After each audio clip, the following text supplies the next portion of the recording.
I'm very grateful to have this opportunity to be with you today as we celebrate the Holy Family, and next week as we celebrate Epiphany, and the following week when we celebrate the baptism of Jesus. What a great joy to be with you 3 weeks in a row.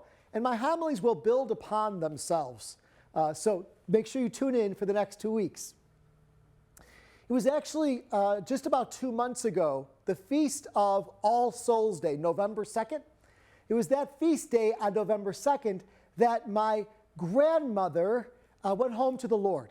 Now, you know, obviously we're saddened by that, but she had 95 wonderful years, 95 years, and lived a wonderful life, and even gave us a couple extra years in the past 2 years. When we thought she was going to pass 2 years ago, she gave us 2 more years to be able to be with her and relish in these last years of her life. What a great celebration of her life. What a great woman. What I realize is that in our family, we find our identity. What do I mean by that? I mean that with my grandmother's passing 2 months ago, I have to go to my aunts and uncles now if I have any questions.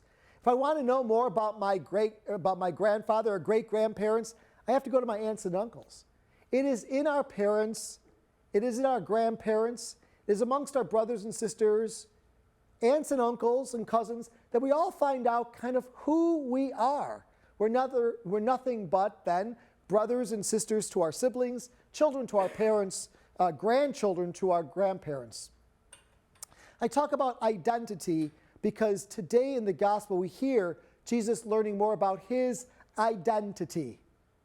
He went to Jerusalem with his family, had a wonderful visit in Jerusalem for the feast of the Passover, and found himself very much called to stay in the temple and to engage in questions and answers with the teachers and those temple officials.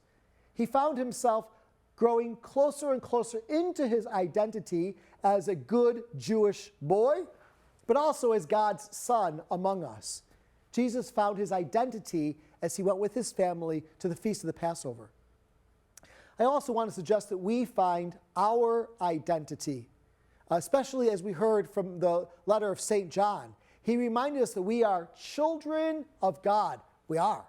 And if we're children to God, and Jesus is God's son, we're also brother and sister to Jesus. Friends, that is our identity, children of God and brothers and sisters to Jesus.